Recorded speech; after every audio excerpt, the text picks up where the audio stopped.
پدر نبود مادرم بود.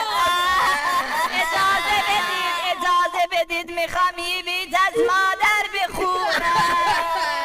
مادر پرستار دلم ای روشنی بخشو سراج منزلم. ای مادر از وقتی رفتی خونمون بی چراغ شدی، حالا چطوری جزا درست کنی؟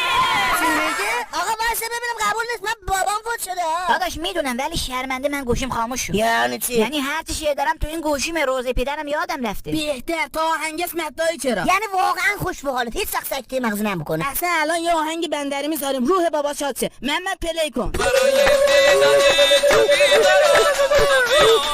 این شای خاموش کن، دارن سیخ داغ میارن. اینجا فقط صلوات قبوله. پدر تو شمایی، جات خوبه، مامان پیدا کردی؟ والا اینجا از مامانت بهتر است. اسکولم مگه پیداش کنم؟ چی میگه؟ داداش تکلیف ما چیه؟ این پاکت ما رو کی میده؟ تو اول به او گوشیت چجوری روشن کنم تا بعد. معلومه باید بذاری رو دو حالش بدی.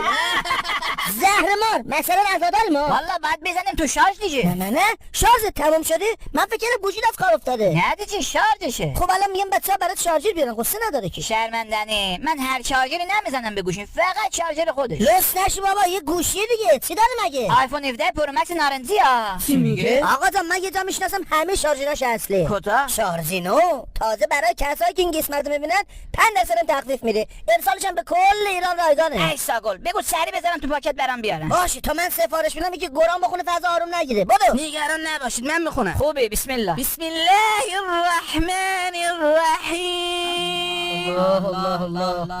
الف لام میم. تبارک الله تبارک الله. آفرین بابا.